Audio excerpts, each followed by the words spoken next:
Hey, what's up? What's going on? Welcome to another episode of English with Dane, a podcast designed for you to improve your English. As always, I'm your host, Dane, and you can find me on Instagram and Twitter at English with Dane. Today's show is about slang words or expressions that you can use in different situations, and I'm sure that at least a few of these will find their way into your vocabulary. So let's get into it. You are listening to the 19th episode of English with Dane. Hit it.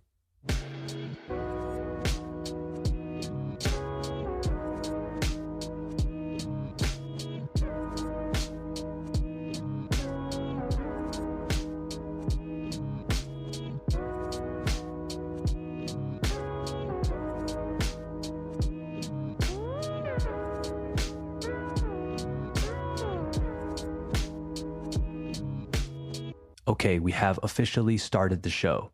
So let's get into today's topic, which, like I mentioned in the introduction, is slang words and expressions. I'm going to talk about 10 different slang words or terms that come up, que surgen, in my day-to-day. I think these will be useful because if you are listening, chances are that you already have a solid level. And adding some of these words to your vocabulary will help you speak English in a more natural way. Let's start. The first expression we're going to take a look at is to blow someone away. Now, this is an expression that we use when something or someone is so incredible that it amazes you. In other words, to impress someone greatly. I normally use this expression when describing a movie, a song, a performance, etc., but it can be used in many contexts. You could say something like, wow, that speech, ese discurso, really blew me away. Or maybe you could use it in a passive sentence like, the audience was blown away by the performance. Like we mentioned on episode 17, it's often good to learn similar expressions together. So I have another one that you can use instead. This next one is to blow someone's mind. This one can be used in a very similar way because it also means to impress someone very strongly. Much like the previous expression, you could say something like, that new Tarantino movie blew my mind. Okay, so that's 2 so far. Let's move on to the next one. Number 3, to bomb, spelled B-O-M-B, like the explosive device. Obviously, this word means to attack a place or people with explosives. It does. But there is another meaning too. To bomb can also mean to fail very badly, and you can use it for things as well as people. Let me give you an example with the verb to bomb. Let's say I'm performing at a local comedy club, and I prepare some jokes to tell to make the audience laugh. But then I get on the stage, and nobody laughs at my jokes. That means I bombed. Or if a big movie comes out, and it's one of those movies with a $100 million budget, and very few people watch it or like it, you can say that that movie bombed. Another similar slang word that we use in a similar way is to flop, spelled F-L-O-P. To flop can be used in the same way as to bomb because it also means to be completely unsuccessful. You could say something like, they put a lot of money into promoting the movie, but it flopped. So essentially, they are interchangeable. However, people are also using the verb to flop in a new way. It is now being used in sports a lot, especially in basketball and football, and it means to exaggerate contact. So let's say a player receives a small push, and then that player throws him or herself on the ground, se tira al suelo, and pretends like the impact was bigger than it actually was. You could use it in a sentence like, I hate watching Neymar play because he always flops.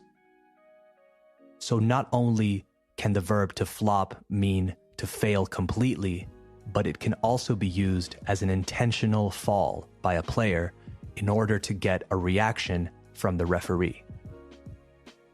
Okay, moving along. Time for number 5, to screw up. Screw is spelled S-C-R-E-W, like tornillo, a screw. But in this case, we use it as a phrasal verb, and it means to completely mismanage or mishandle a situation. You could use it in a sentence by saying something like, I don't enjoy working with them. They always screw up and I have to do extra work. You can also use it as a noun, in which case it is synonymous to the word mistake. An example, I can't believe they did that. Because of their screw up, we have to start the whole project again. Like I said, these are easier to remember in groups, so here's another one that you can use in the same way. To mess up. Just like to screw up, to mess up is another informal phrasal verb that we use to say that a situation has been mishandled or mismanaged, as in, after our last mistake, we can't afford to mess up again. You may know the word messy, which means disorganized or untidy. So you can see where this one comes from, right? De donde viene. All right, number 7. Kudos. Spelled K-U-D-O-S. Kudos is used as a noun, and it means praise or congratulations, essentially. It's kind of like saying, good job. You can say, hey, kudos to you, or even just kudos. It's a strange word, I know, but apparently it comes from ancient Greek, from their word that means glory. It first appeared in English around the year 1800 and has been around since. It can be a very confusing word if you don't know the meaning. If you manage to remember it and use it in a sentence, then kudos to you. Okay, number 8 on our list of slang words or expressions is to dig, spelled D-I-G. You may have heard this verb in the context of to break up earth, tierra, with a tool or your hands, cavar in Spanish. As in, you have to dig a big hole if you want to build a swimming pool. But there's another meaning too. To dig something means to like something or to be interested in something. You can use it in a sentence by saying, hey, I really dig your new song. When is the album coming out? So it's basically a substitute for the verb to like. Like is okay too, or enjoy if you want. But if you are looking to expand your vocabulary, which I recommend you do, to dig may be a good addition. All right, number 9, to sell out. This phrasal verb is most commonly used to say that there are no tickets left for an event, and it may be the use that you know. I couldn't buy any tickets for the match because they were sold out, right? However, there is another use, a more colloquial use. To sell out can also mean to compromise your moral integrity or your authenticity in exchange for personal gain, such as money. It is normally associated with trying to direct or focus material to a mainstream audience, and you can use it in a sentence like this. I used to really like that band until they sold out. Remember, this doesn't mean that they sold every ticket for their show. Instead, it means that you liked the band when they were more original, maybe, and now you don't like their music because they tried to make it more popular or commercial. Okay, last one. Number 10, to scrap. This one is spelled S-C-R-A-P. So a scrap, used as a noun, is a small piece of material that is no longer needed or no longer necessary. As in, I wrote my address on a scrap of paper. However, like our other examples, it has another meaning too. In this case, used as a verb, to scrap something means to discard something, to throw something away, like an idea or a project. You could say something like, they hated our design, so we had to scrap it and start again. Or in the context of not continuing with a system or a plan, let's say, you can say something like, they're considering scrapping the tax and raising the money in other ways. So a quick review. Number 1, to blow someone away, to impress someone a lot. Number 2, to blow someone's mind. Like number 1, it also means to impress or amaze someone.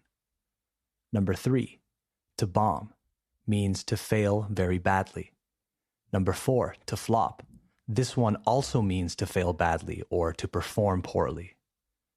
Number 5, to screw up, means to mishandle a situation. Number 6, to mess up. This one also means to mismanage or mishandle a situation. Number 7, kudos.